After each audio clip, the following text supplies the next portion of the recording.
Alright everyone, welcome back to another video. Last time I left off with traffic is heavy in the channel, talking about all the ships and stuff going through the English Channel, things like that.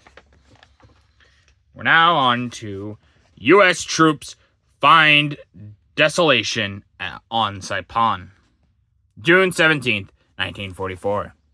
Wreckage and ruins. 2 American infantrymen probe the ruins of demolished Japanese Suar refinery. Sugar, I think is actually what that means to say. Blasted by bombs and naval gunfire prior to the landings. The conquest of Saipan put both Tokyo and the Philippines within the distance of Liberator planes. Not to mention the super fortresses, which would find these places only a mashy shot away. This campaign brought the Americans more than 1,000 miles west of the previous outpost in the Marshalls. So yeah, obviously getting further west, closer to Tokyo, like they just said, Tokyo is now in range. And so we're going to get more of, I don't know if they're going to get into it with this book, but we're going to get more of the fire bombings and things like that of Japanese cities, which will do massive devastation. There's some... overall, they did more damage than even, like, the nukes. However, the nukes did more, I would say, singular damage. So one bomb is more damage than, obviously, all of the bombs that were dropped. But the Japanese cities being made of wood, the fire bombs that they drop on Tokyo and a few other cities, pretty devastating. Japanese loss at Saipan. June 18th, 1944. Remains of Japanese industry. All that remained of a Japanese sugar refinery demolished by bombs and naval gunfire during the battle for this island in the Marianas Group. On Sunday, June 18th, the Japanese fleet came out in a move to halt our conquest of this stepping stone to the Philippines, and when the smoke had cleared, 353 enemy planes were downed against 21 for the U.S. Yeah, so the U.S. planes are now outperforming the Japanese. The Japanese had a advantage at the beginning of the war. They had more experience, things like that. But now the Americans are catching up, and they can also outproduce the Japanese. So let's say even if the numbers were flipped, the Americans lost 353 planes compared to the Japanese 21. Well, America could still produce those planes almost as fast as they were lost, which is crazy. The war industry in the United States at the time is just absurd. The Battle of the Eastern Philippines. June 19th, 1944. Japanese carriers in flames. Mantled to smoke, a Japanese aircraft carrier of the Shokaku class wallows in distress over a strike by Navy planes during the Battle of the Eastern Philippines on June 20th.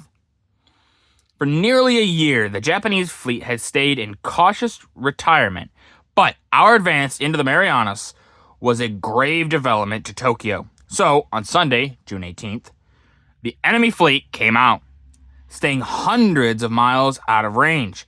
It sent a swarm of planes to attack the U.S. task force, and the largest aerial battle seen in the Pacific until that date took place. 353 enemy planes were shot down, compared to 21 American ships. Never before had the Japanese suffered such heavy air losses in a single engagement. Having lost so many planes, the enemy force fled toward the Philippines. Planes from American carriers gave chase and spotted the Japanese warships. Oh, also, it says running around in circles. I didn't realize this was 2 parts. My bad. Running around in circles. Unfortunately, our flyers were not able to attack until just before dark, so a prolonged engagement was impossible.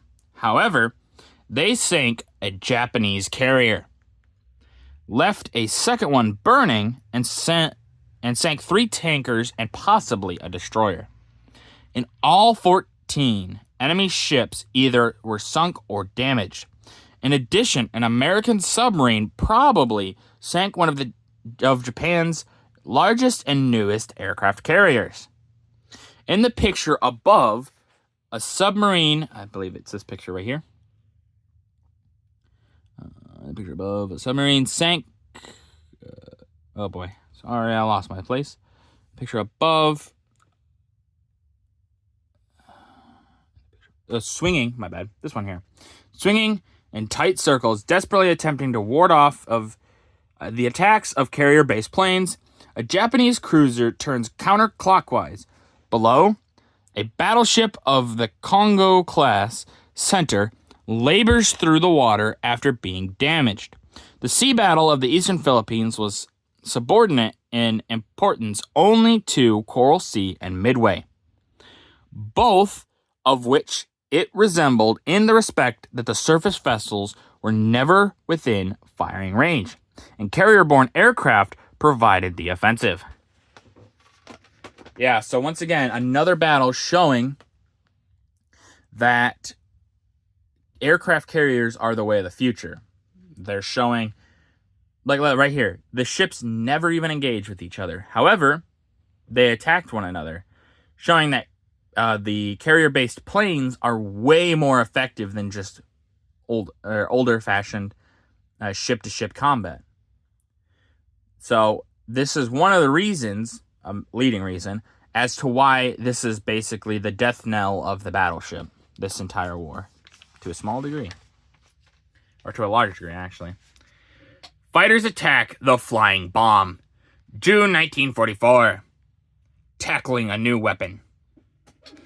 Fighter pilots and ground crews worked day and night at combating the pilotless weapons. These pictures tell the story of a Tempest squadron which, equipped with Britain's latest Wonder fighter, claimed a notable portion of the enemy's secret weapon. The picture at the right, filmed automatically by a camera synchronized with the aircraft's guns, was taken by flight pilot as he went to the attack. A rear view of the robot with flames bursting from the propulsive mechanism. It is clearly given. So, you can see here. And it says flames, but I don't really see flames unless that is what they're talking about right there. Yeah, I think that's what it is. That's the jet engine shooting out. Or the rocket engine, I guess is what you'd say. In the picture below, it's shown the remains of the fuselage of one of the robot bombs in a field in southern England. Yeah, so they're doing their best to tackle these new weapons because these are dangerous, you know. They're pilotless. They can, as long as they're easy enough to make for the Germans, they can just send hundreds of thousands of them. And right now, the Allies don't have the most effective way of dealing with these. So, got to take care of them as fast as you can, as fast as you spot them, because otherwise you're going to be SOL in the future. The Chinese are pushed back. I'll try to get that to, there we go. Nope. June 20th, 1944. Spies and prisoners. In the picture at the top, a Chinese soldier untrusts a suspected Japanese spy at a division headquarters, while below, Japanese soldiers are being led down to the Swalloon to be taken to headquarters for questioning. The Japanese threw 50,000 men into this offensive and succeeded in taking Changsha, important city on railroad from Peiping through Hankow to Canton. Yeah. So, honestly, while the Japanese may have won, the fact that there were any really like captured Japanese is a big surprise. The Japanese didn't usually surrender. They found it very offensive, really, if you did that. So, it's a little surprising. But with that, that's going to do it for this video. If you guys liked the video, leave a like. If you didn't, leave a comment. Tell me what I can improve on. I always appreciate your feedback. And as always, subscribe. It really does help out the channel. Thank you.